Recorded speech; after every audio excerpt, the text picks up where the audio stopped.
Hey class, my name is Samantha and I'm doing my video on the effects of beta-alanine versus beta-alanine plus sodium bicarbonate supplementation on high-intensity exercise. Studies have shown that beta-alanine has an ergogenic effect on exercise performance. It has the capability of elevating skeletal muscle carnosine after 4 to 10 weeks.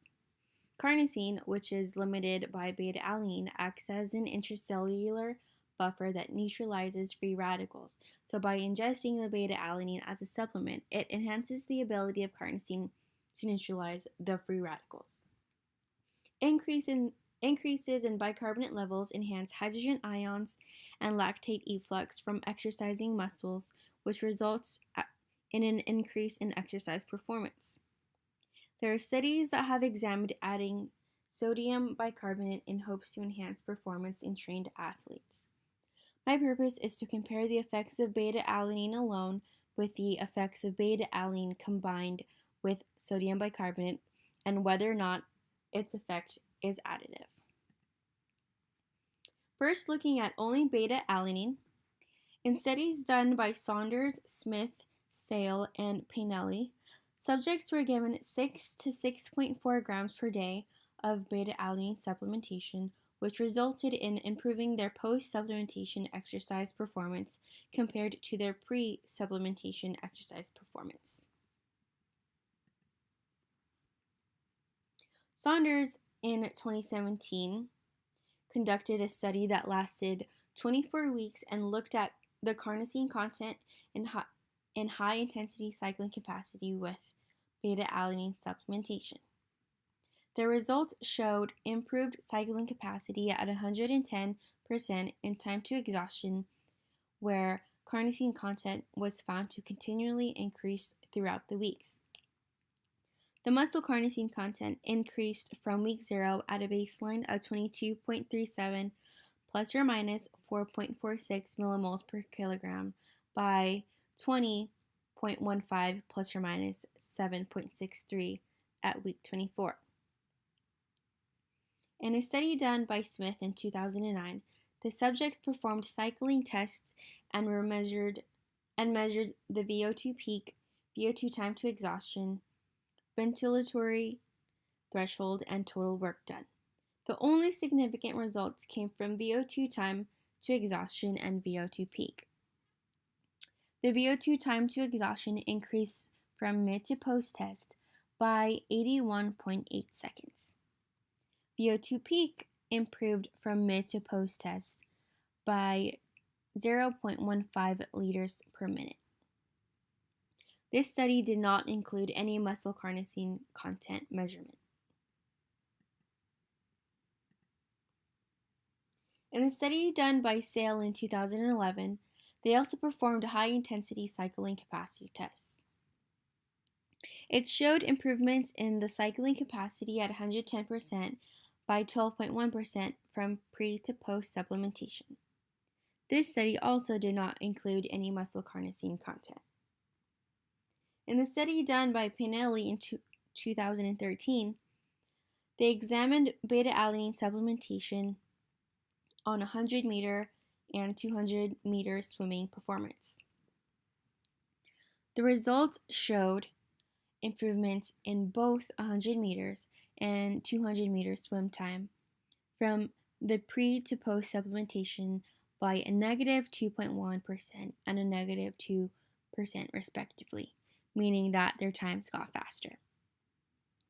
This study also did not measure muscle carnosine content.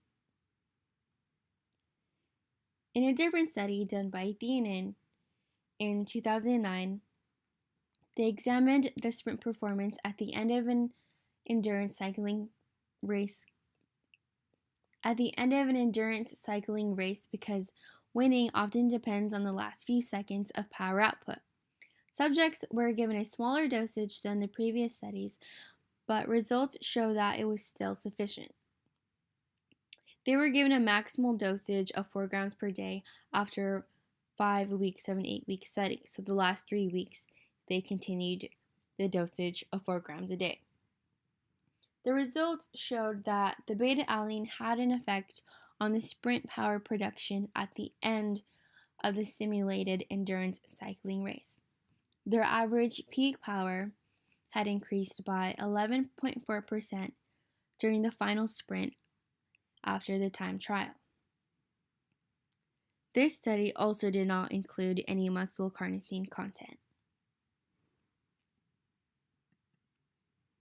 Next, looking at beta-alanine supplementation plus sodium bicarbonate, Painelli, Sale, and Bellinger all included a group that ingested both beta-alanine and sodium bicarbonate.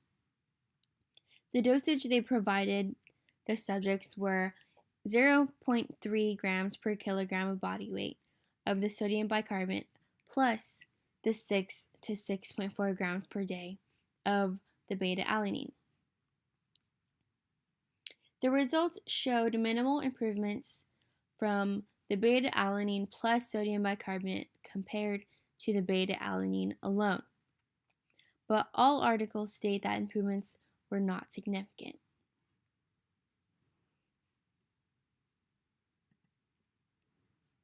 In conclusion, beta-alanine supplementation does have an ergogenic effect on high-intensity exercise performance. The addition of sodium bicarbonate to beta-alanine is shown to only have minimal improvement on performance. Therefore, beta-alanine alone is sufficient. There should be more research done on the effects of beta-alanine and beta-alanine plus sodium bicarbonate supplementation because the results of the studies still vary depending on the dosage, the athlete's fitness level, and the type of exercise they use in the study. I would personally recommend taking beta-alanine only for high-intensity exercise performance, as long as the consumption is at least 4 to 6 grams per day and exceeds 4 weeks.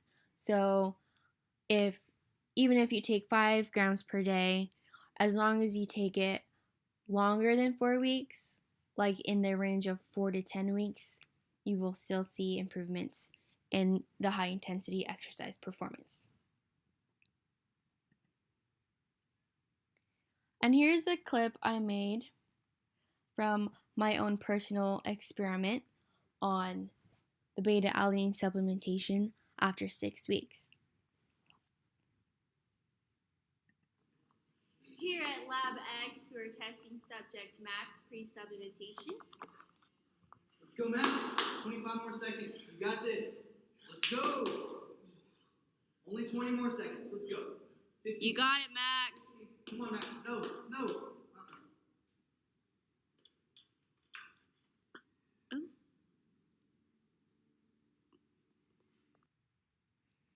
And in the second video clip, this is Max after 6 weeks of the beta-alanine supplementation. I said only 25 more seconds. We're good. Holy smokes. Look at you go, Max. Easy, sweet. Thank you for watching.